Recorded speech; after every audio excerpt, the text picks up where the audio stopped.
우리나라 사람들은 유달리 노래 부르기를 좋아한다고 합니다. 한국 사람들은.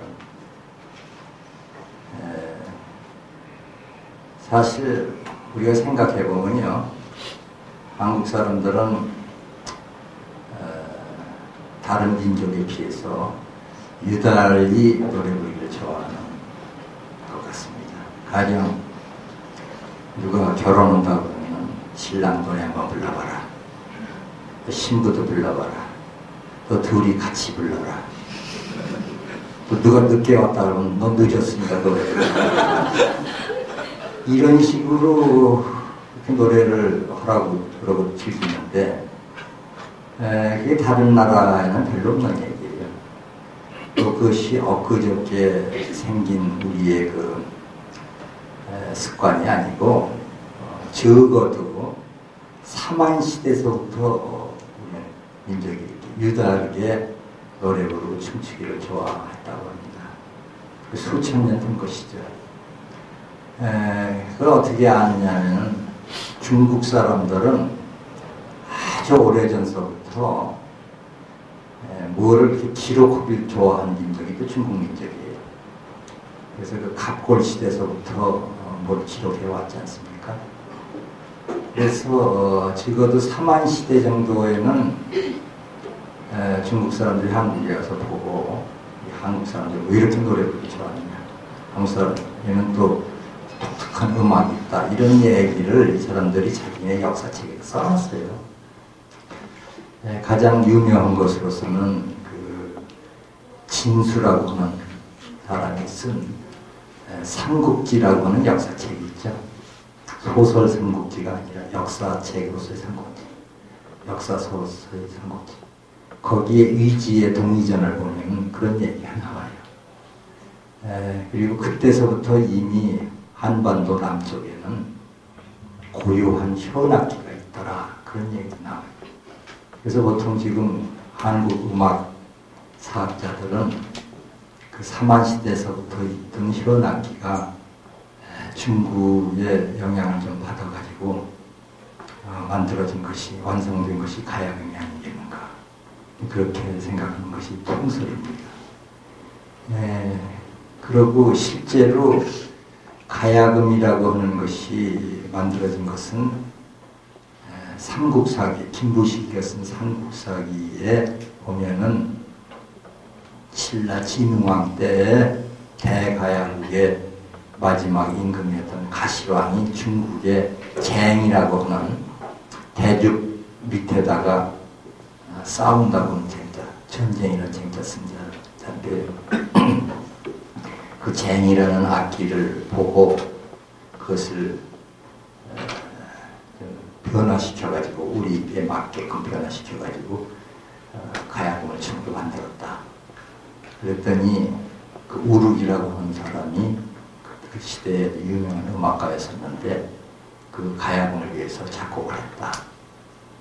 그리고 진흥왕이 가야금을 정복하고 난 다음에 적국이었는데도 불구하고 적국의 음악가 우르기를 모셔다가 극진히 대우하고 신라 음악가들한테 가르치도록 했다.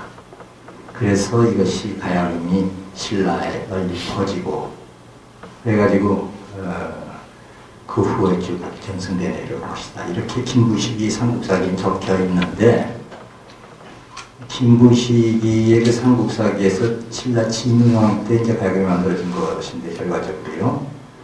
근데 우리가 경주에 가보면요, 경주에 출토된 땅에서 나온 흙 인형들이 많이 있죠. 엄청나게 많이. 그 흙 인형을 유식호대 한문으로 얘기할 때 토우라고 그러죠. 그 토우의 가야금 자체 또는 가야금을 연주하고 있는 그런 흙 인형들이 많이 나오거든요. 그 중에서도 특히 유명한 것은, 여러분 경주 박물관에 가면은 잘 전시가 되어 있는데, 그 항아리, 흙으로 빚은 항아리인데 목이 긴 항아리예요. 그러니까 그 화병처럼 보이는데 꽃 꽂아놓은 것처럼 보고, 크기가 한 요 정도 이렇게 되는데요. 거기에 그 화병에다가 토우더를 장식으로 붙여놨거든요. 근데 거기에 보면은 어떤 사람이 빨가벗고 하얀 얘기하고 있어요. 근데 배가 뻘렁 나왔죠. 그래서 그 학자들이 두 가지 설이 있는데, 하나는 그게 여자다. 여자인데 임신을 해가지고 배가 불룩해가지고 그 가야금 치는 것이다. 또 한쪽에서는 그 남자일 것이다. 뭐 그런 생각도 해요. 왜 그러냐면은 그 남자라고 하는 분들은 배가 그렇게 막 불룩 튀어나오고 이런데도 불구하고 유방이 별로 없어요. 만약에 여자 같으면 유방을 굉장히 강조했을 텐데 남자일 거다. 그런 두 가지 설은 있습니다만, 어떻든 사람이 빨가벗고 가야금 하고 있는 건 확실한 거예요. 그리고 그 옆에 그 연주하고 있는 사람 입장에서 볼 때 왼쪽에는 남녀가 또 빨가벗고 성교를 하고 있어요. 그리고 바른편에는 그 두더지 같은 거, 두더지라기보다도 개구리요.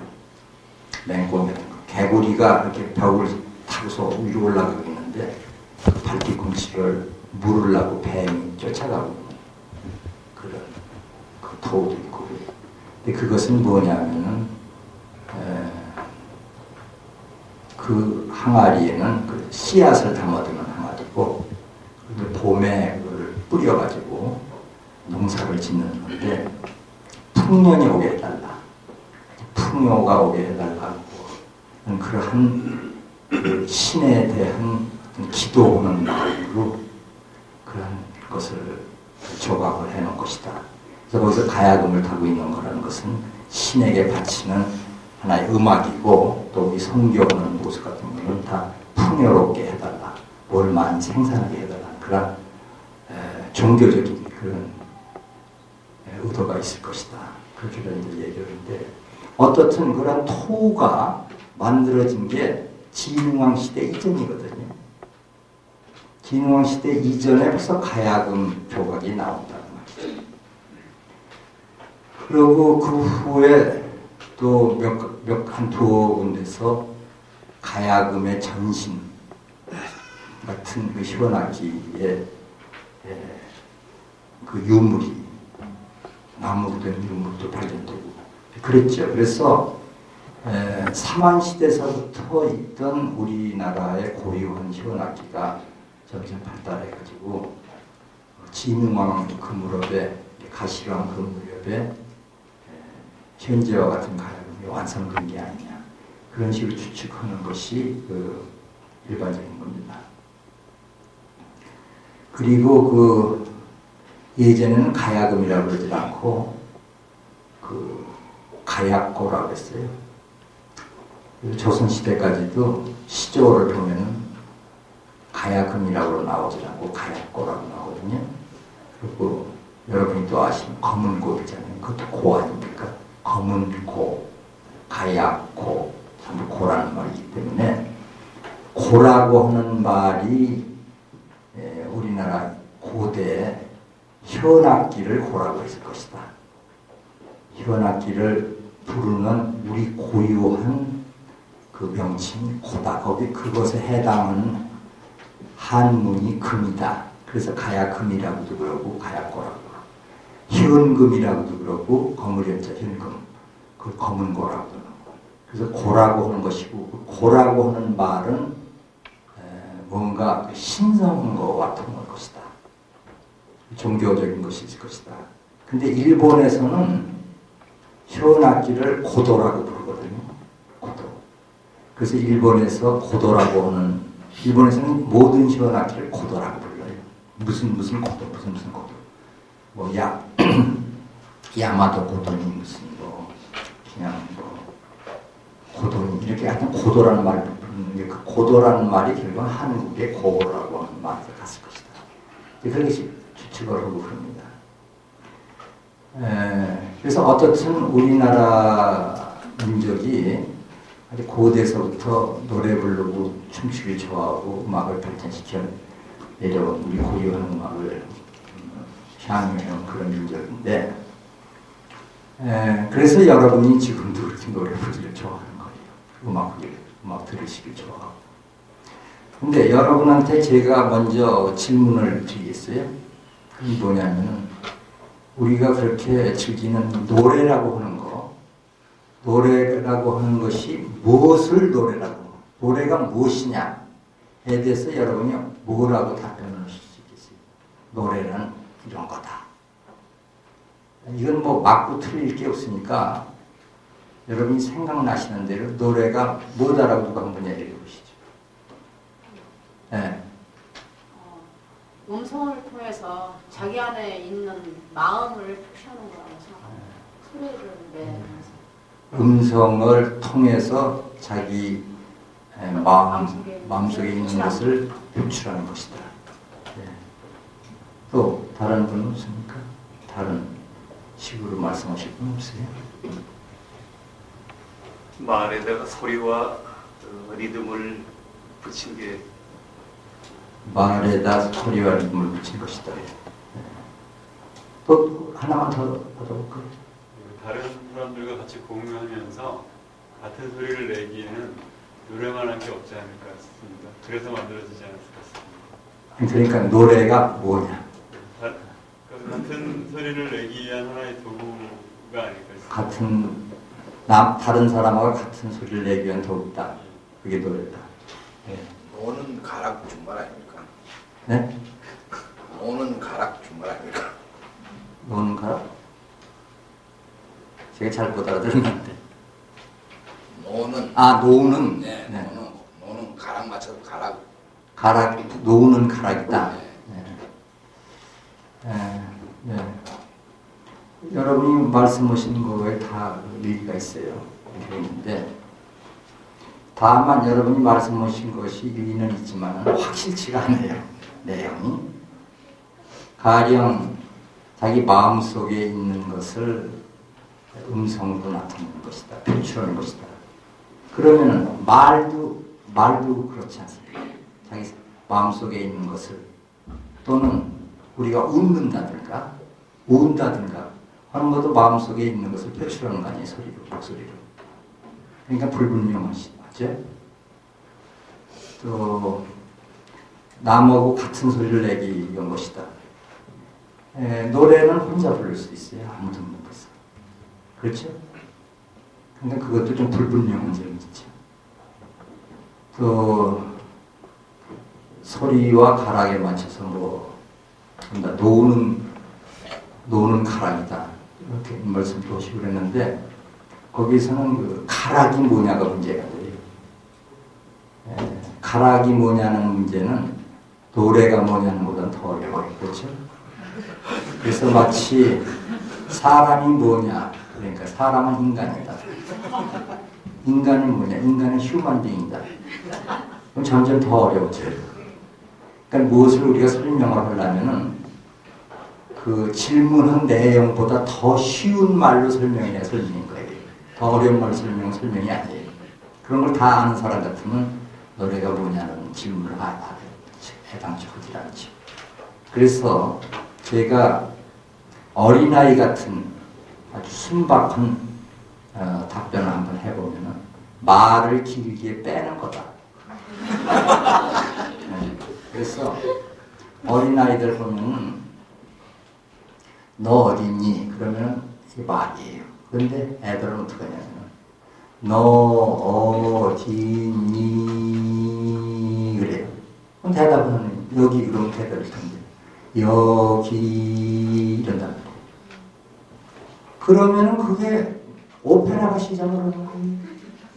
여러분이 오페라 구경 가보면 아무것도 아니고 말을 길게 빼서 무슨 소리인지 알아들을 수도 없어요. 또 오페라 가보면은 우리나라 사람들이 아주 좋아하는 오페라의 춤이라고 하는 거 있죠. 라트라비아타. 거기 주인공이 폐병 걸려서 죽는다는데 살이 이렇게 쪄가지고 프로레슬링 선수 같은 여자가 나와가지고 소리를 빽빽 뱉기면서 죽는데요. 보지도 안 된대요.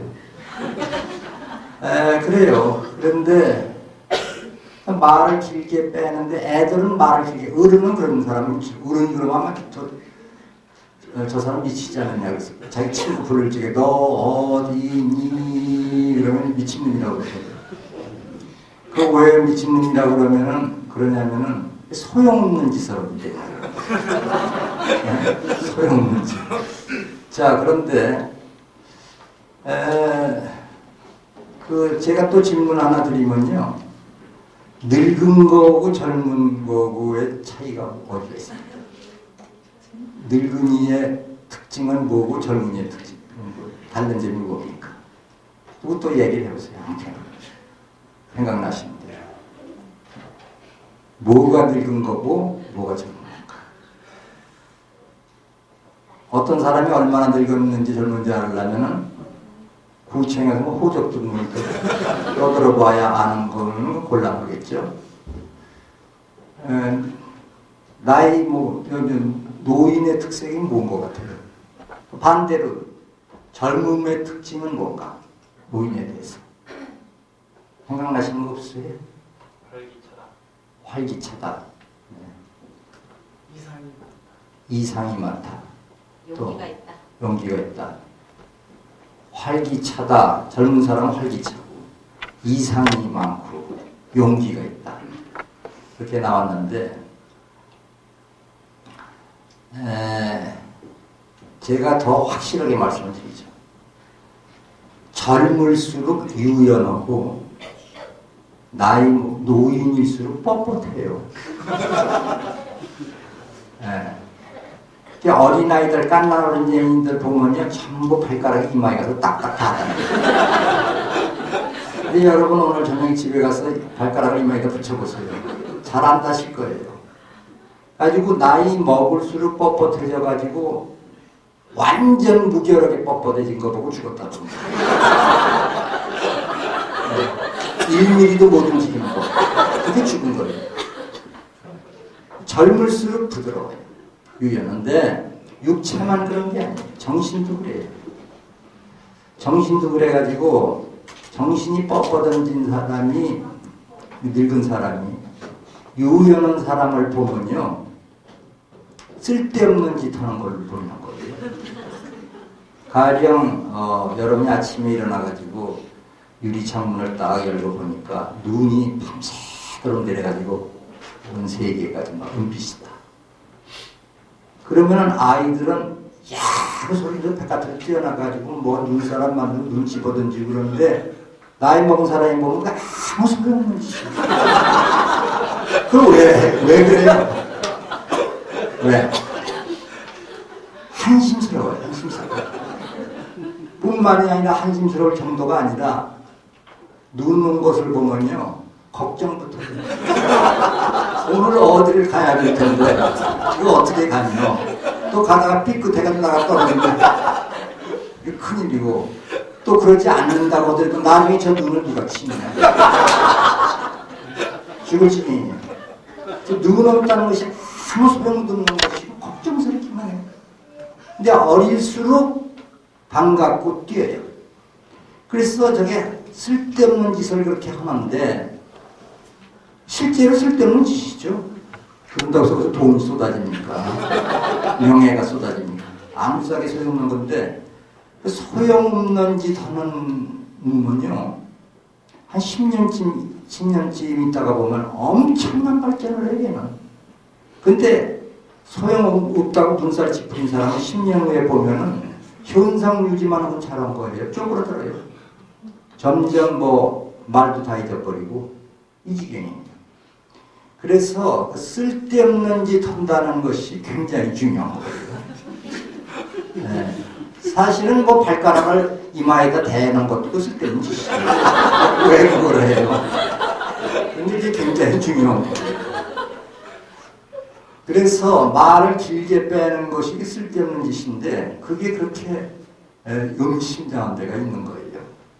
그런데 아무리 노래가 말을 길게 빼는 것이 그럴싸하더라도 왠지 무식하게 들려요. 답변이. 말을 길게 뺀다.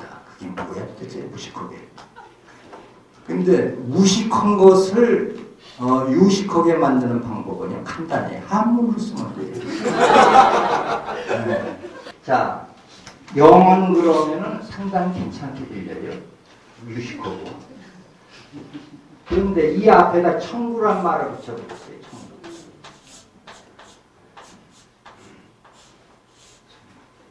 그 청구라고 하는 것은 뭐냐? 청구가 뭡니까? 누가 아세요? 우리나라 왜 우리나라죠? 풀을 청자하고 언덕 글자예요. 푸르다고 하는 거는 동쪽이에요. 동쪽. 그걸 어떻게 하면 여러분 안 잊어버리시냐면은 저한테 이렇게 얘기를 들어도 며칠 지나면은 푸르다는 게 서쪽이던가 남쪽이던가 그럴 수가 있어요. 그걸 안 잊어버리려면요 좌청룡 우백호만 생각하세요. 자, 좌는 청룡이에요.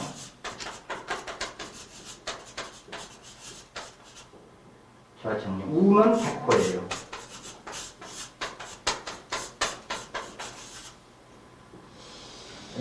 왼쪽은 푸른 용이고 바른 쪽은 흰 호래이다. 그러면은 좌우라고 했는데 좌가 어느 쪽입니까? 왜 동쪽이에요? 북쪽을 보면서 서 있으니까는 서쪽.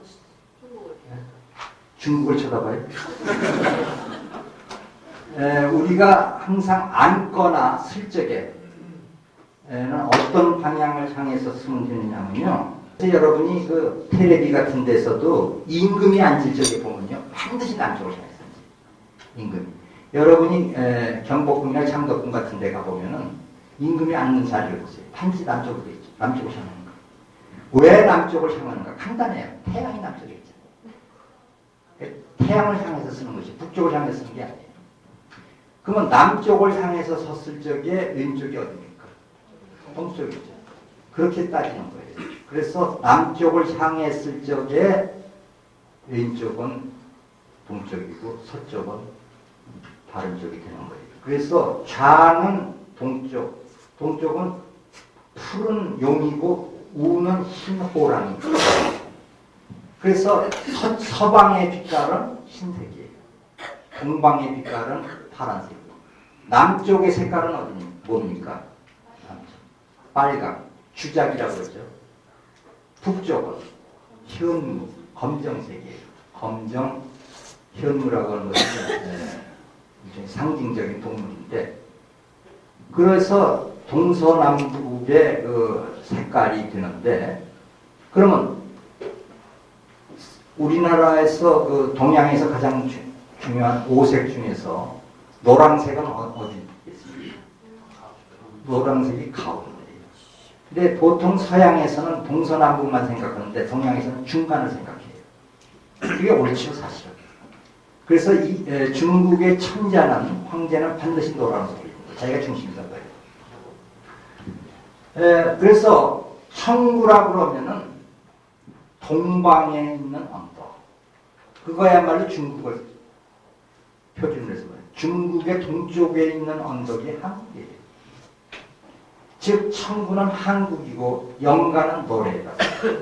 그래서 청구영원이라고 하는 책 여러분 잘 아실 텐데 김천태기가 만든 책. 그것은 한국 노래집이라고 하는 소리예요. 아무것도 아닌 거예요. 그래서 청구영원이라고 하는 책은 시집이 아니에요. 많은 사람이 시집인 줄 아는데 시집이 아니라 당시의 노래 가사집이에요. 여러분이 요즘 책방에 가보면 대중가요 가사집이라는 거 있죠. 그거 똑같은 거예요.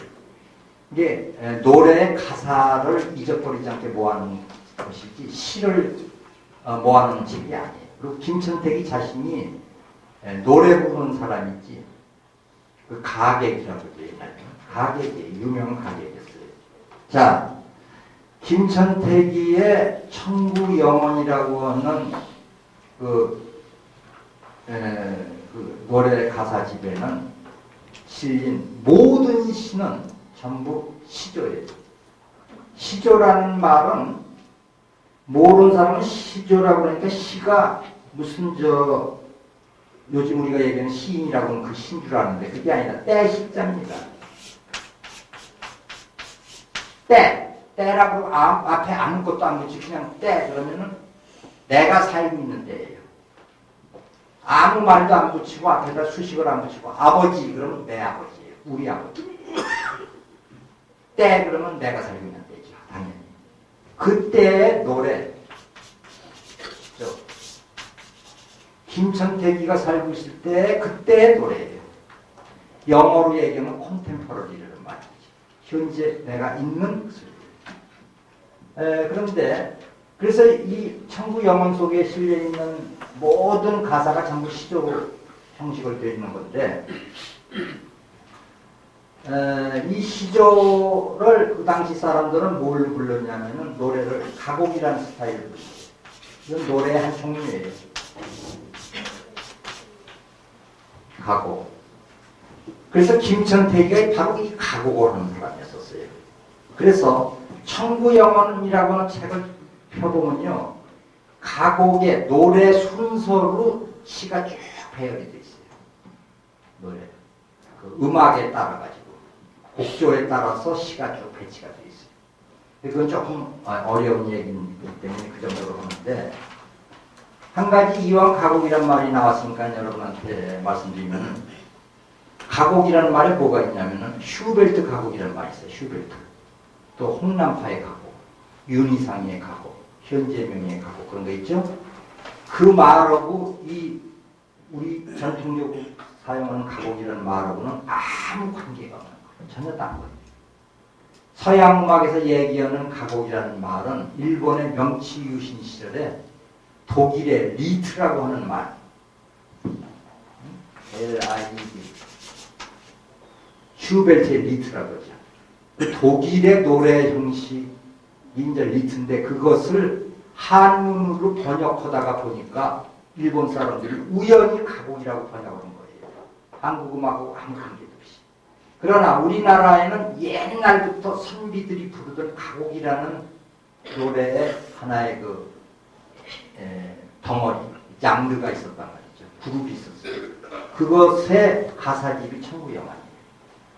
거기 실린 모든 시의 내용은, 가사의 내용은 시조로 되어 있어요. 자, 천구영원에서 를 보면 우리가 잘 아는 시조가 많이 있는데요. 그 중에서 제가 하나 예를 들면 동창이 밝았느냐.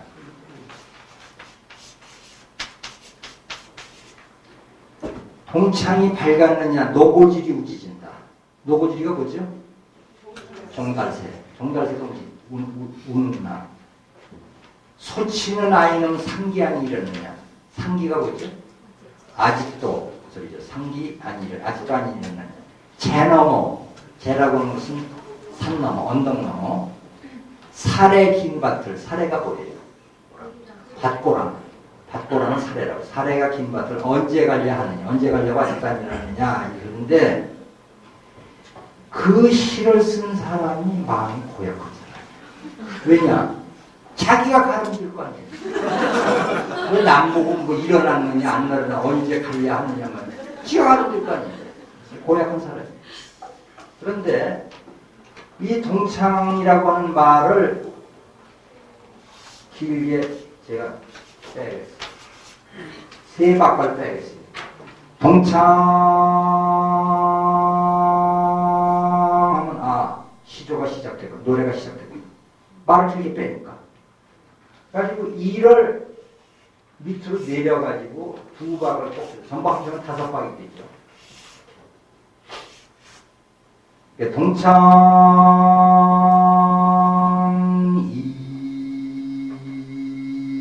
이렇게 될 거 아닙니까? 그걸 음악적으로 분석을 해서 동창이라는 걸 서양 음악에 만약에 도라고 생각하면 이는 도 밑으로 내려간 솔에 해당해요. 그럼 도서부터 따져가지고 도, 시, 라, 솔 네 단계가 내려간 거예요. 자기까지 쳐가지고 도, 시, 라, 솔 이걸 음악 용어로 음정을 음과 음간의 거리를 음악 용어에서는 도라는 말을 붙여요. 사도 떨어졌다 그래요. 4도가 내려간 거예요. 동창이 자 저만 부를 게 아니라 여러분도 같이 불러요.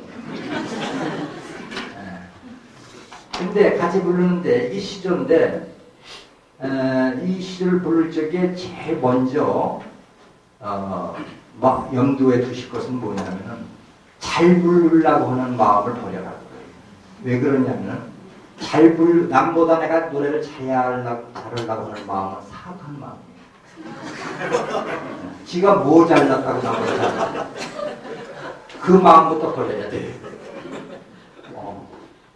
그리고 목소리도 유달리 좋게 내려고 하지 마.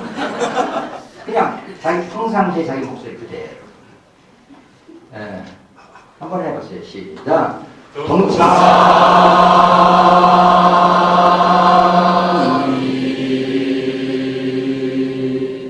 자, 근데 이게 도소 여러분이 하신 건데 도소라고 4도가 내려가는 그러한 곡조는 서양음악에도 있고 중국에도 있고 일본에도 다 있어요. 따라서 도소 이게 한국적인 것이다 라고 하기가 힘들어요. 어느 나라에든 다 있으니까. 그런데 서양에서는 도라고 하는 음하고 솔이라고 하는 음하고 음의 위치만 높이만 다르지 음의 본질은 똑같다라고 생각합니다. 서양 음악이 생각해요. 우리나라에서는 그렇지가 않아요. 거기에 묘미가 있는 거예요. 왜냐? 소리가 이렇게 길게 빼다가 툭 떨어지는 이 길을 받아요. 길을 받으면 여기가 출렁거리게 된다는 거예요. 물이 이렇게 흐르다가 탁 떨어져서 여기 물방울 치고 요동을 치는데 그게 자연스럽지 않냐. 즉 동창이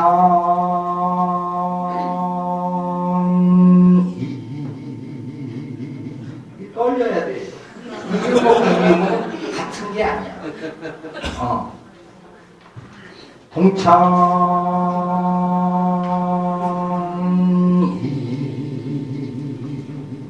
다 같이 해보세요. 시작.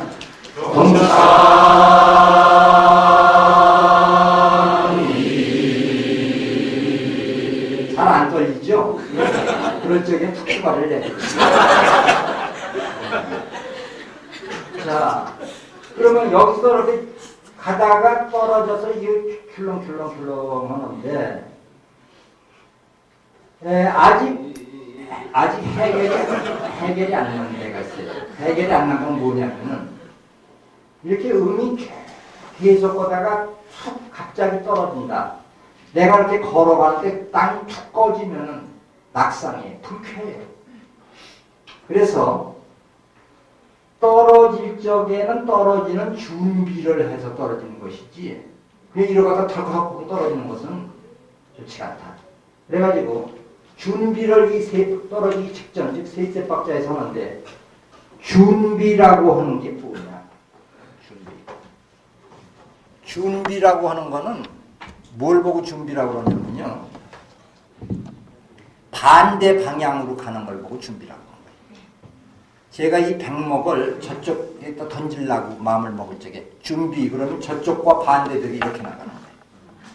그런데 저쪽에다 던지려고 마음을 먹으면 저쪽으로 조금이라도 가까우면 던지라고 준비하니까 이렇게. 그 곤란한 거예요. 반대 방향으로 가는 거예요.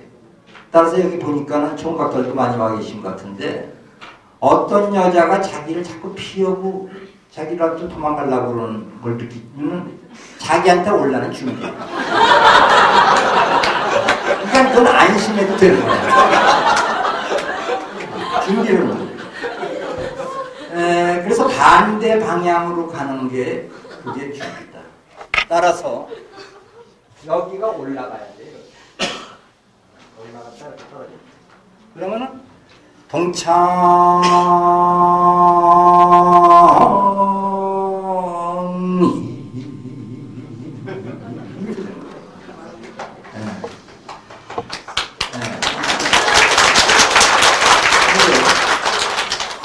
털지 마세요.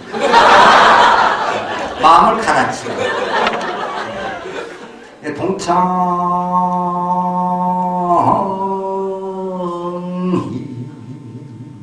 다 같이 해보세요. 시작. 동창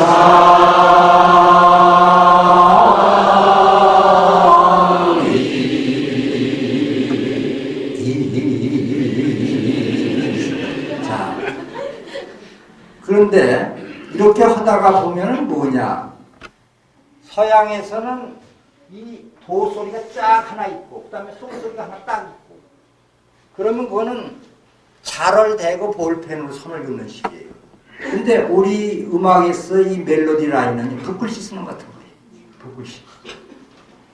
또, 여기 올라갔다 내려오는 것이, 이 준비라고 내가 얘기했는데, 준비를 잘 하려면, 한 번에 이렇게 또 던지는 게 아니라, 여러 번 이렇게 꼬놔요.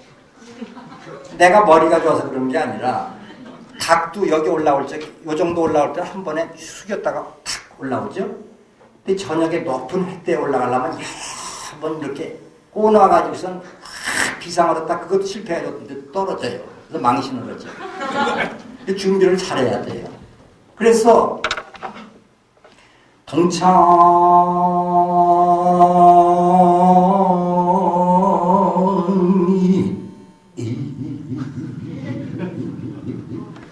내려가는 것도 푹 파이는 기분을 준다든가 해서 완전히 붓글씨 쓰는 거고 똑같아요.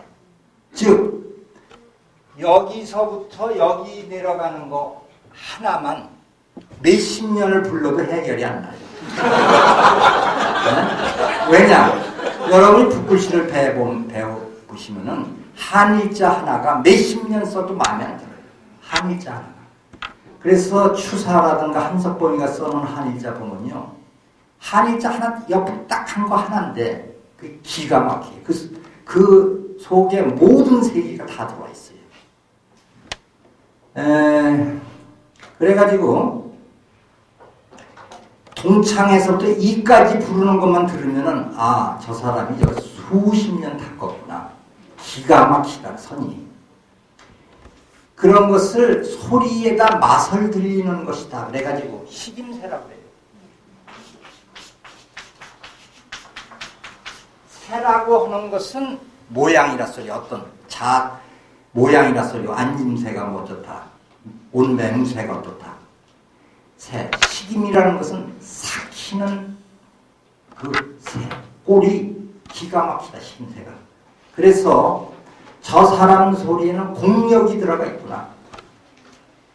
공근 힘, 공력. 그 공력의 맛으로 듣는 거예요. 목소리 아름다운 맛으로 듣는 게 아니라 목소리만 아름답게 내는 것 보고 노랑목 쓴다고 해요. 그래가지고 그거는 천박한 거예요. 목소리만 이쁜 거. 그것이 우리 선인들이 생각하던 특히 우리 선비들이 생각하는 것이죠. 근데 아까 동창이 밝았느냐라고 하는 이 시조를 원래 가곡을 부르기 위해서 한다고 했죠. 지금 여러분이 함께 불러보신 거는 시조 스타일이었어요. 평시조라고 하는데 보통 시조를 평시조로 그 시조를 했는데 내가 이 동창 2까지만 가곡으로 한번 부를 거예요. 김천태희가 부른 가곡. 그러면 어떻게 되냐? 동창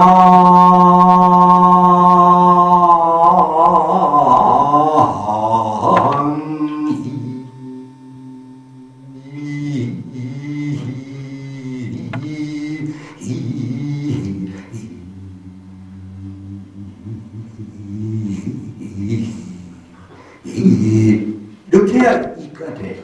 네. 밝았느냐?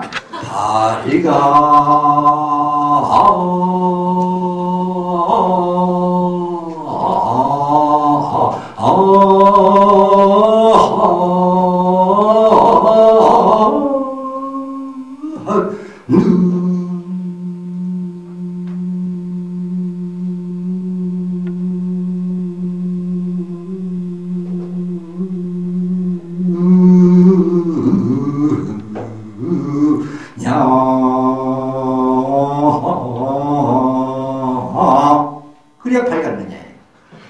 이게 가곡인데 그 전에 비원을 예전에 동관대걸이라고 하는데 동관대걸 앞에 사는 사람이 조선조 때 가곡을 하고 있는데 하는 소리를 듣고서 친구가 동대문 시장에 갔다 왔더니 그때까지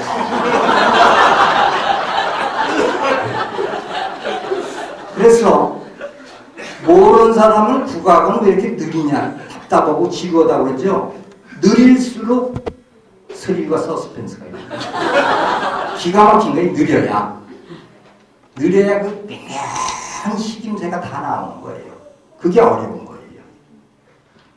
그래서 우리 음악에서는 음을 다루는 이 음에 대한 그 자체에 대한 그 미식이 이렇게 독특한 거예요.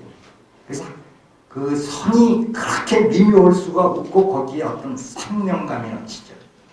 그리고 이 동창이 밝았느냐 같은 거 가곡을 딱 들으면요. 큰 낙동강이나 한강 막 굽이치면서 흐르는 걸 느껴요.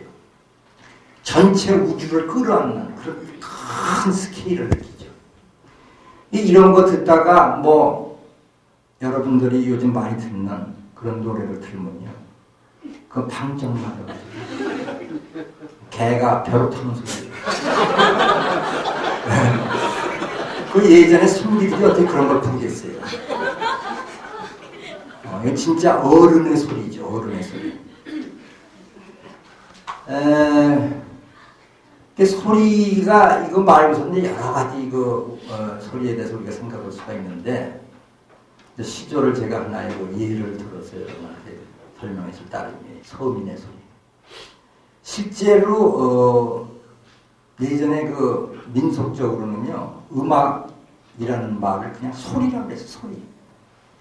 그래서 남도 소리, 서도 소리, 경기 소리, 소리라 노래를 잘한다는 건 소리를 잘한다. 즉 인간의 소리 그 자체야 음악이라는 것이 그렇게 본 거예요.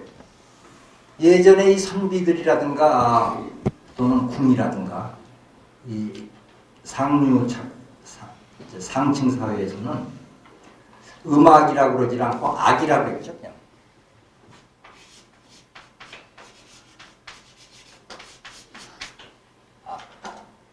악이란 무엇이다 이렇게 얘기를 했는데 서민들은 소리라고 했어요. 음악이란 건 바로 소리다.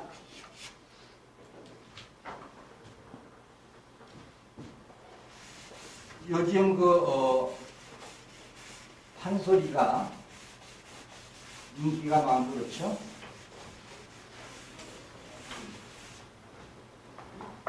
자, 남도의 판소리의 밑바닥을 이루고 있는 남도 소리. 제가 설명을 잠깐 드리죠. 중심이 되는 소리가 하나 있어요. 그리고 아까 우리 민족은 어차피 4도 떨어진 중심에서부터 4도 떨어지는 걸 상당히 좋아하는 민족이에요. 그리고 상당히 격렬하게 써요. 그래서 가야금 식으로다가 얘기를 하면 진이라고 그러고 그걸 당이라고 편의상 그럽니다. 가야금 소리를 흉내낼 적에는 진 또 얼굴에 또 가늘게 떨어져요. 진당 아주 흙냄새가 나게 어떤 에너지 있게 밑에 것들죠. 진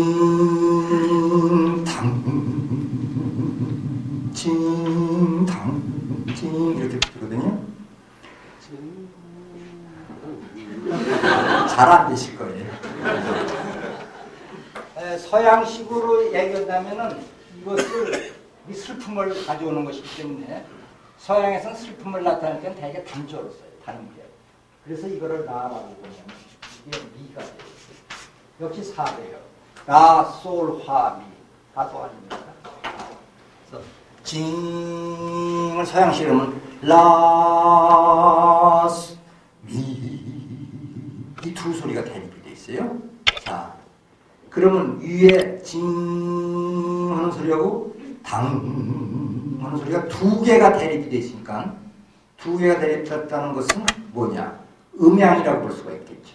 음양. 전혀 다른 것 두 개. 자, 징하고 아래 당하고 둘 중에서 어떤 게 음이겠습니까? 당이 음이에요? 이게 음이에요? 뭐 이거 아니면 이거겠지. 이거라고 보는 게 좋아요. 왜냐, 이거는 밑에서 막 힘이 있어요. 위에 이건 떠 있고. 그러니까 이거를 좀 무식해서 미안합니다만은 GM이라고 부르죠. 그럼 이게 GM이가 되겠죠. 둘이 배합이 돼 있어요. GM이하고 GM이가. 여자하고 남자.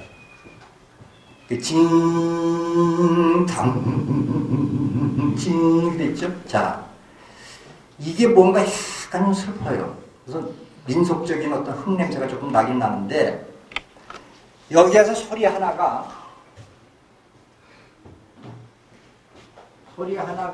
발생할 때는 높았다가 탁 꺾이듯이 내려와요. 소리가 하나 있어요. 땅이라고 해요. 그러면 징에 대해서 땅 느리게 분석해 보면 땅 그래 징땅징땅징 이 세 소리. 근데 요 음은 밑으로 탁 내려와가지고 일로 가려고 하는 그 어떤 인력을 굉장히 받아요. 중력 같은 거. 일로 빨려 들어오려고 그래요. 그런데 우리가 인생을 살다가 보면은 슬플 때가 많죠. 슬플 때.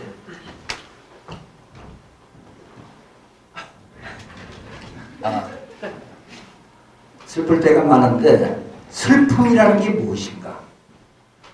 내가 지금 슬픔이라는 건 뭐냐면은 여기 어떤 사람이 하나 있고 여기 또 어떤 사람이 하나 있어요.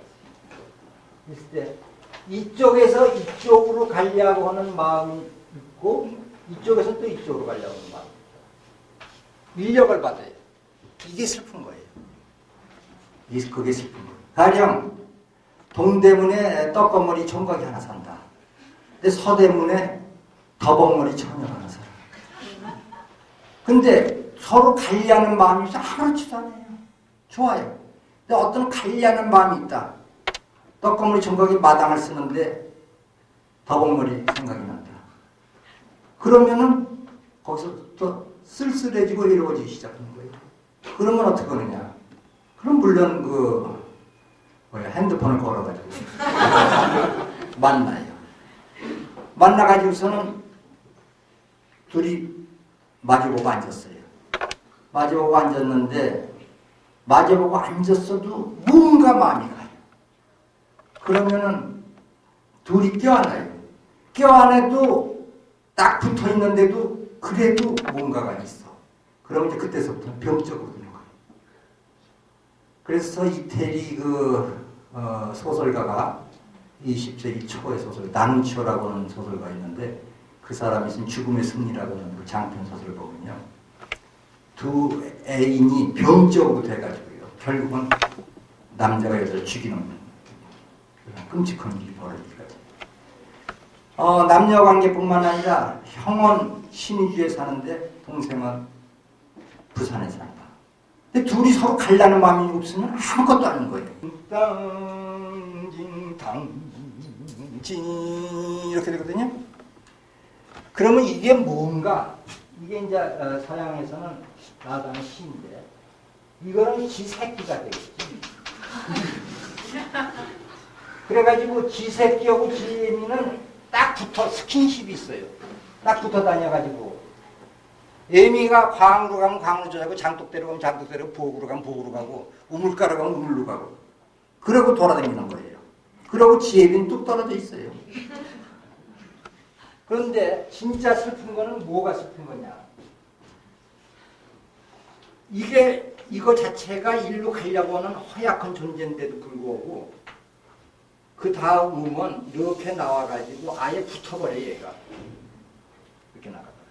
이거를 지라고 내가 부르겠어요. 그러면 이게 양식으로 따지는 게 도가 되죠, 위치가. 도에서 시작해가지고 휘어 내려와요. 아주 노골적으로 붙어버려요. 그러면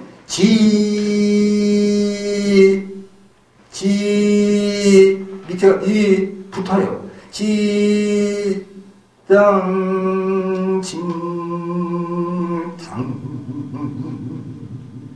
지인데 이거는 뭐냐면 지새끼의 동생이에요. 아이님이 자다가 눈을 떠보니까 애미가 없으면 지새끼가 뭐나 되는 줄 알고 쫓아가요. 그거라도 잡으려고. 그거 더 슬퍼지죠.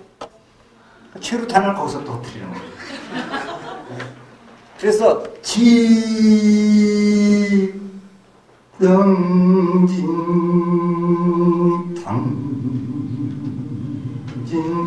자, 남도의 민요 여러분이 아시는 모든 남도의 민요는 이렇게 되는 거예요. 가령 진도아리랑 보통 웬만한 사람 다 아는데 아리랑 스리랑 하면 왜 이게 이거기 때문에 떠오는 거예요. 아리랑 스리랑 아라리가 났네 아리랑 꺾는 거 아라리가 났네 문경세제 문경 세제는 웬고 갱고 구비야 눈물이 나네 그죠? 자 실제로 남도에 가면요 누가 죽었다 어떤 사람이 자기 마누라가 죽었다 그럼 마누라가 죽었으면 보고 울어요. 우는데 어떻게 우느냐 아이고 마누라 고추 따다 장찌고 밥하면 맛있기도 하건만 그리고 여기까지 내려온 다음에 흐느끼는 거예요. 아무 데서나 흐느끼는 게 아니에요. 여러분이 울 일 있으면 조심해야 돼요. 아이고 마누라 고추 따다 장찌고 밥하면 맛있기도 하건만 여기서 중간에서 흐느끼면 안 되는 거예요. 그래서 여기는 음이 미묘한 딱딱 붙어가지고 몸부림을 쳐요. 여기서 가령 실제로 몸부리치는 게 있어요. 가령 쑥대머리 같은 거 남도의 그 춘향이가 감옥에 갇혀가지고서 자기 감옥에 갇혀서 차 타는 장면이 쑥대머리. 자기 머리가 쑥대밭처럼 됐다. 쑥대머리. 귀신형형. 자기 모양이 얼굴 모양이 지금 귀신 같구나. 쑥대머리 귀신형 정막 우빵 이런 것은 실제로 발버둥을 치는 소리 아니에요. 이 소리가 지 할 거를 지 한 꿈틀거리기도 하고 지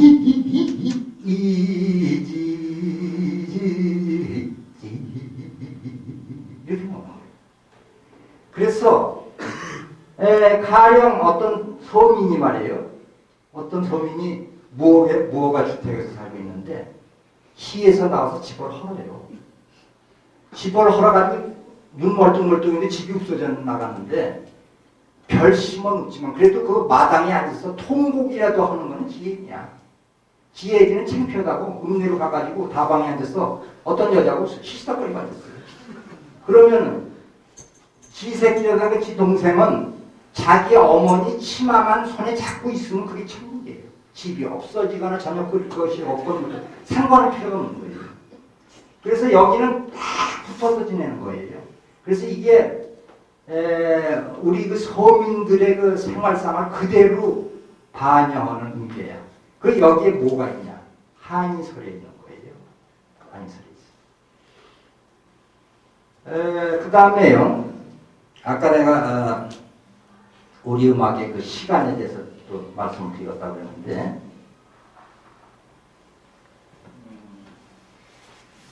음악은 순수한 시간 예술이기 때문에 시간을 이제 아름답게 조직을 해야 되는데 질서를 부여해야 돼. 시간에다. 시간에다 질서를 부여하는 것은 무엇을 부여하는 거라고 하느냐. 시간을 일정한 길이의 단위, 박으로 먼저 만들어요.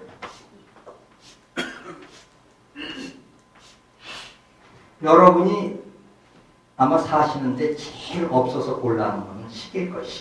시계가 없으면 큰일 나요. 현대생활에서. 시계라고 하는 게 뭔가? 시간을 일정한 단위 시간, 즉 초. 우리가 상식적으로 생각할 적에는 초가 제일 편하죠. 또는 박을 부여하는 거죠. 일정한 시기에 박을. 그래서 영어로는 이거 비트라고 그러고 펄스라고 그래요. 펄스라면 맥박이라는 뜻이죠. 근데 묘한 게 뭐냐? 여러분이 지금 하나의 그 생명체로서 다들 존재하고 계신데 여러분 자체가 뭐냐? 박으로 구성된 거, 박. 여러분이 언제부터 박을 구성했냐? 자기 어머니 뱃속에 잉태되는 순간서부터 박이 뛰는 거예요. 똑똑. 처음에는 자기 어머니 심장하고 똑같이 같이 뛰죠. 같이 뛰다가 이 세상에 나와가지고 탯줄을 자른 데서부터는 자기가 독립해서 박이 뛰어요. 그 박이 뛰다가 그 박이 죽을 때 비로소 그치는 거예요, 인간도. 그래서 여러분이 몸이 좀 이상하다. 그러면 의사가 맥박을 같이 보면 이거 좀 이상하다. 금방 아는 이유가 박이 수상하게 뛰는 것이죠. 일정하게 뛰지 못하고. 음악도 똑같아요. 박부터 먼저 설정하는 거예요. 시계도 결국은 박으로 이루어지는 거예요. 초로. 그래서 그래야 시간에 어떤 질서를 부여해요. 그 다음에 일정한 박을 묶어요. 박을 묶어놓으면 여기에 뭐냐면은 아까는 똑 독립적인 건데 지금은 음악의 경우에 두 개로 묶으면 똑딱 그래서 이런 것을 이박자라고 해요. 그래 어떤 질서라고 하는 것은 일정한 박을 만들어 놓은 다음에 주기 현상을 사이클을 만들어요. 두 개의 사이클을 이루어집니다. 그래서 서양 음악의 기본이 2박이에요. 그 2박이 2배로 확장되면 4박. 4분의 2박자, 4분의 4박자가 서양 음악의 기본 특이에요. 그런데 중국도 그렇고 일본도 그래요. 다 그래요. 그런데 한국 사람은 좀 달라요. 그게 이상한 거지. 한국 사람은 길었다, 짧았다, 길었다, 짧았다. 그래서 똑딱 이렇게 한 사이클로 생각해요. 삼각형을 그려보면 똑딱 그래서 2대1 아까는 1대1이죠. 1대1이면 두 개 합치면 2가 되죠. 근데 우리는 2대1 합치면 3이 되죠. 그래서 길고 짧은 것을 콤바인 시키는 거. 그것이 우리 음악의 가장 밑바닥에 있는 거예요. 그래서 우리는 아예 리듬을 장단이라고 불러요. 길었다 짧았다 하는 것이다. 장단이라고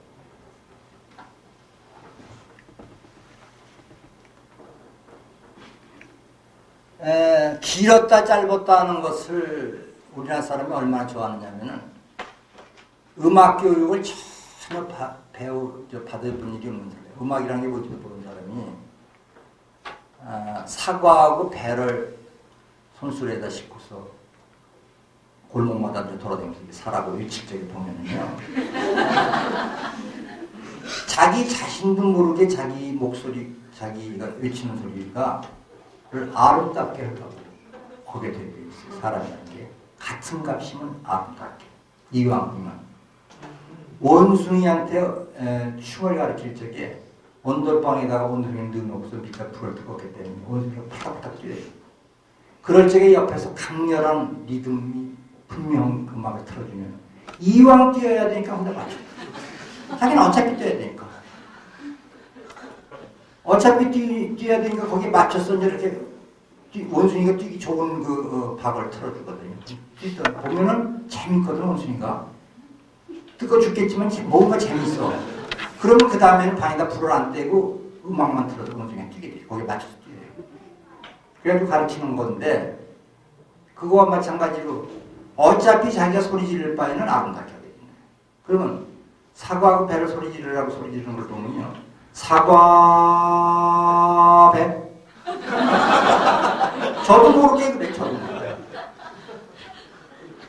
근데 사과 배 이렇게 하다가 보면은 그것만 자꾸 하면 뭔가 단조로워요. 단조로우면 어떻게 단조로운 걸 해결하느냐. 뒤집으면 돼. 뒤집어. 또 한국 사람이 뒤집는 걸 좋아해. 그래서 이 판소리 하는 사람들도 노래를 기가 막히게 부른다는 말을 뒤집어지게 잘 부른다고. 그 뒤집어졌네. 그러면 뭐 그건 아주 끝났다는 거예요. 자, 그래서 길고 짧게 한 다음에는 반대로 짧고 길게 해요. 길 때 2가 되게. 전체 합하면 역시 3이죠. 그래서 사과 배 사과 뒤집어요. 그러면 완벽하게 돼요. 더 그 이상 더 뭐 필요가 없게 되는 거예요. 그래서 다 이렇게 돼요. 그래서 여러분이 사물놀이 같은 거는 보면 덩떠 굼떠 굼떠 굼떠 덩떠 굼떠 굼떠 굼떠 덩떠 굼떠 굼떠 굼떠 이렇게 되거든요. 근데 만약에 누가 사물놀이 하는데 덩떠 덩떠 덩떠 그런 거 보셨어요? 근데 점점 빨리 가면 덩떡 그러면 이제 머리 풀러 산 바르고 눈에 해번덕거리면서 막 내려요. 덩떡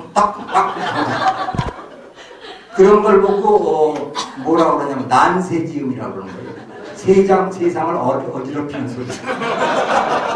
난세지음. 또 망국지음이라고 그러죠.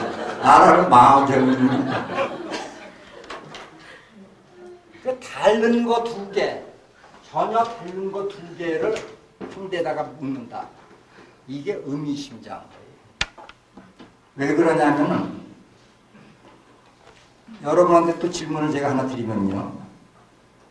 생명이 있다고 하는 거, 살아있는 거고 생명이 있는 거, 죽어있는 거, 뭐가 다릅니까? 생명의 특색이 뭐예요? 생명체. 진동. 네? 진동? 떨어요? 제가 움직이지 않고 생명이 있는 것은 어떤 식으로든지 움직인다는 거. 움직인다는 거. 움직이는 게 생명체의 특색이다. 그럼 자동차도 살았네. 아니, 그거는 전체 덩어리가 움직이긴 하지만 하나하나는 그 자체는 물건 그대로 있는 거죠. 바퀴가 막 이러던데. 바람도 막 불고, 나무도 떨리고, 구름도 움직이고, 또 숨 쉬고 하시는 거, 또 변하는 거. 생명 있는 건 안 변해요. 밥 조금만 놔두면 쉬던데. 자, 어려운 거 같죠? 간단한 방법이 있어요. 생명체는 모든 생명체가 지가 자기를 만들어내요. 자기가 자기 복사. 그래서 제가 이 지우개를 여기다 딱 놓고서 화장실에 갔다 왔더니 2개가 됐어. 이상해서 문제에 숨어가지고 집에도 안 가고 보니까 밤 2시 30분쯤 되니까 이 지우개 하나 또 나와요. 그럼 놀라서 도망가요. 무섭다고. 왜냐하면 이게 살아있으니까. 살아있으면 나를 해칠 수가 있잖아요. 죽었으면 안 해치는데. 근데 어떤 생명체든지, 그러니까 생명체라고 그러면요, 바이러스나 아메바나 균이나 여기서부터 시작해가지고 가장 고등동물이라는 인간에 이르기까지 어떤 생명체든지 자기가 자기를 만들어내는 특성이. 죽은 건 절대로 자기가 자기를 만들어내더라. 그래서 번식을 하는 것이 생명체. 그러면 생명체가 하나 있다가 또 만들어내고 또 만들어내고 이제 이거 또 이렇게 막 서로 만들어내고 이렇게 덩어리가 될 거 아닙니까? 그러면 생명체가 하나하나 이렇게 생명체 하나를 보면은 이 한 개만 딱 보면은 그 생명체 하나는요 특색이 뭐냐면 안 죽으려고 그래요. 야한 일이 있어도 안 죽으려고. 근데 왜 안 죽으려고 그런지는 아무도 몰라요. 내가 개를 잡아먹으려고 몽둥이가 덤벼들면 이미 안 죽으려고 이게 뛰고 저래 뛰고 눈이 시퍼래가지고 그래요. 그때 너 왜 안 죽으려고 그러냐. 몰라. 하여튼 난 안 죽여야겠다. 모기도 그렇고 파리도 그렇고 어떤 거든지 안 죽으려고. 물론 사람도 안 죽으려고. 호랑이도 안 죽으려고 그러고 개, 닭, 돼지, 소, 닭 어떤 생명체든지 안 죽으려고 하는데 왜 안 죽으려고 그런지는 몰라요. 근데 사실은 왜 안 죽으려고 그러냐면 이 신이 생명체를 만들었을 거 아니에요. 신이 생명체를 만들어서 딱 하나 만들어 놓은 다음에 제일 첫 번에 만드는 것과 동시에 입력을 시켜놓는 메모리가 있어요. 여러분이 컴퓨터를 사오면 거기다 뭔가를 입력을 시켜야 컴퓨터가 작용할 거 아니에요. 그러면 컴퓨터는 그 입력된 대로 움직이잖아요.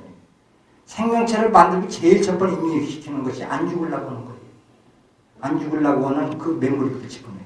왜 그러냐면 안 죽으려고 그러지 않으면 만들 필요가 없는 거예요. 그렇게 걸어가다 자동차는 치워 죽어버려요. 그럼 그거 왜 만들어야 그러고. 그러니까 모든 생명체는 만들고서 안 죽으려는 그것부터 먼저 입력시켜놨으니까 그놈은 왜 안 죽으려고 하는지 모르고 자기가 입력이 이렇게 된 걸 어떻게 해요. 그러니까 안 죽으려고 해요. 그런데 이 전체가 잘 되는데 자기가 해를 끼친다고 생각하면 기꺼이 죽어요. 또 안 죽을 수도 없어요. 그래서 우리가 콩나물을 킬 적에 콩나물이 너무 잘 돼가지고 빽 빼고면 솎아내요. 왜 솎아내느냐? 전체 콩나물 잘 되게. 만약에 안 솎아내면 전체가 다 죽어요. 전멸해요. 그래서 여러분이 을지로에 가면 을지문덕 장군이 걸어오고 퇴계로 가면 이퇴계 선생님이 다방에서 마시고 계시고 그래가지고는 우리가 어떻게 살겠어요? 그러니까 반드시 사람은 죽어야 돼요. 죽는 게 최대의 축복이라면 축복이고 의무라면 의무죠. 그래서 어떻든 이렇게 만들어내는데 자기가 자기를 만들어내는데 대부분의 생명은 특히 고등생명체는 음과 양이 결합하면서 음이 만들어내요. 양은 음이 생산하기 위해서 협조자지. 양은 말하자면 그 자기 자신은 가치가 없는 거예요. 그래서 사실은 생명적인 입장에서 우주적인 차원에서 보면요. 남자는 전부 헛떡이비 같은 존재예요. 소용없는 거예요. 남자는 죽어라 그 벌어다가 그냥 먹여요. 그러면은 여왕봉이 출산하는 거예요. 그것이 우주적 차원에서의 모든 생명체의 본질이거든요. 음과 양이 결합한다는 것은 뭐냐? 그 생명체가 생산작용이 일어나는 게 생명현상이 일어나는 건데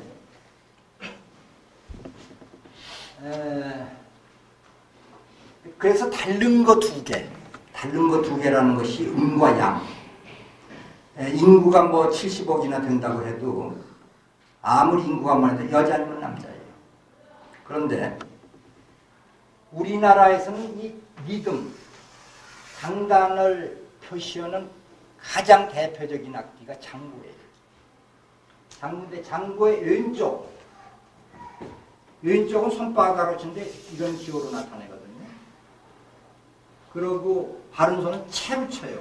이런 기호로 나타내요. 이게 음하고 양이에요.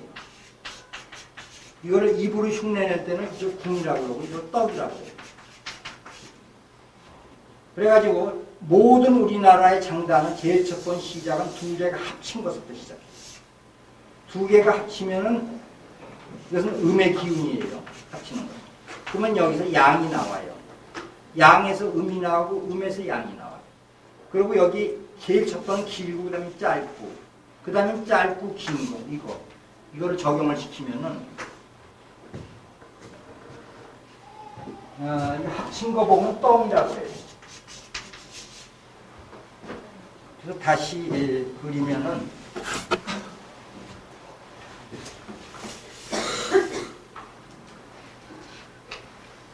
숫자를 하나 펴시면 3, 4, 5, 6이라고 하면 똥, 더, 더 이렇게 똥, 더, 더 길고 짧고 길게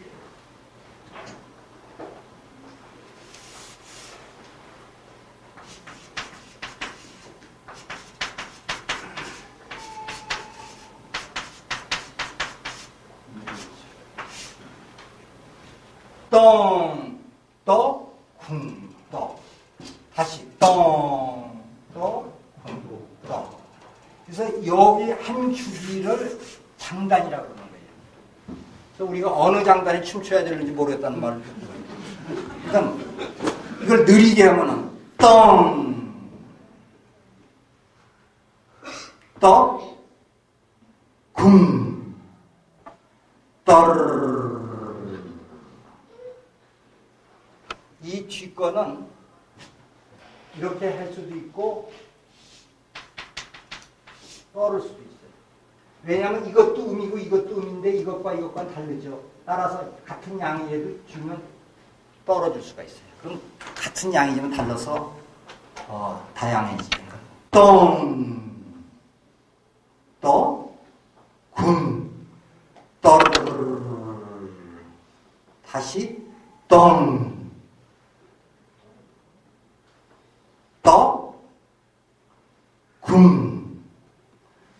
떠르르르. 다시 똥. 이런 걸 보고 연불장단이라고 해서 승무출적의 제일 첫 번째 시작을 이걸로 해요. 연불. 이걸 좀 빨리 하면 도들이라고 해요. 똥, 또, 떠르르. 똥, 또, 떠르르. 이걸 아주 빠르게 하면 똥, 또, 떠르르. 또, 떠르르. 북거리라고 해요. 무당들이 제일 많이 똥, 또, 떠르르.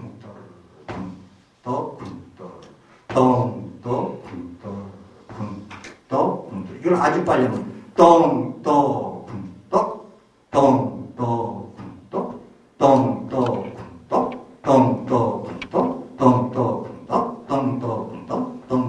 이렇게 나가는 거예요. 그래서 길었다 짧았다 길었다 반대 길이 서로 어울리는 데서 생명의 약동 같은 걸 느껴요. 그것은 또 우리가 술을 먹고서 이렇게 취해가지고 얼찐얼찐하는 거 있죠. 어렵더라는 그런 어떤 뭐 그것을 서양의 대중음악하는 사람들은 스윙 무드라고 그러죠. 흔들리는 기분 이걸 느껴요. 그래서 우리의 장단의 근본은 생명의 약동이에요. 그리고 우리 음악 전체의 마지막 목적은 뭐냐? 생명력을 표현하려고 해요. 생명력 표현. 또는 생명력을 표현이라고 할 수도 있고 생명으로서의 희열, 기쁨을 표현하려고. 그런데 생명으로서의 기쁨을 표현하려고 하는 것이다. 라고 그러면은 그 이상하다. 우리 음악이라는 거 우리 예술에서는 한이 굉장히 중요하다고 그러는데 그 한은 뭐냐? 한이라고 하는 것은 우리가 생명의 기쁨을 나타내려고 하는데 필수불가결한 거예요. 한을 먹는 거예요. 먹어. 집어먹고 뱃속에서부터 기쁨이 솟아쳐나오고 우러나는 거예요. 예를 들자면요. 올림픽에서 금메달 따는 사람을 보세요. 금메달리스트. 다 울어요. 눈물이 피로 돋습니다. 왜 우는가? 가령 황영조가 올림픽에서 마라톤으로 금메달을 땄다. 울어요. 왜 우는가? 슬퍼서 우는가? 금메달 딴 사람은요, 이 뱃속에 슬픔이 그냥 정말 한이 굉장해요. 그 한을 머금고 나오는 기쁨이에요. 그게 그냥 기쁨이 아니라. 그래서 우리가 세상살이 할 적에 진짜 감동적인 것은요. 감동적일 때는 너무 기쁘고 감동적일 때는 우웁니다. 되게. 왜 우는가? 슬퍼서. 그 슬픔을 먹으면서 몸에서 막 울어 복받치는 그 기쁨. 그게 진짜 기쁨이지. 꼭 코미디언이 눈 찡긋찡긋 해가지고 웃는 거. 또 누가 간지럼 얘기해서 웃는 거. 그런 정도의 기쁨이 아니에요. 그래서 우리 음악은 한을 집어먹고 나온 깊은 인생에 있어서 어떤 희열, 그걸 표현합니다. 판소리 같은 걸 저기 보면은 추임새 하는 사람, 고수가 좋다 그러죠. 좋다, 얼씨구 좋지 그러죠. 굉장히 슬픈 거를 부르는데 그게 진짜 슬프면서 기쁜 거예요. 남북 이산 가족이 만나도 껴안고서 울기부터 하잖아요. 왜 우는가? 기뻐서 우는 거예요. 기뻐서. 왜 기쁜가? 그 한을 머금고 나오는 어떤 기쁨, 그걸 느끼는 것이죠. 그래서 음악이 마지막 표현을 하고는 사실은 힘입니다. 그래서 아까 제가 그 노래 시조 부를 때 그 공력이라는 말을 했지만 공력이거든요. 힘이거든요. 힘을 표현하려고 하는 거예요. 근데 그 힘이라고 하는 것이 주먹 휘두르는 완력이 아니에요. 생명력이죠. 근데 여러분이 어린아이들 목소리 들으면은 어린아이가 막 울 적에 들으면은 생명력을 느끼죠.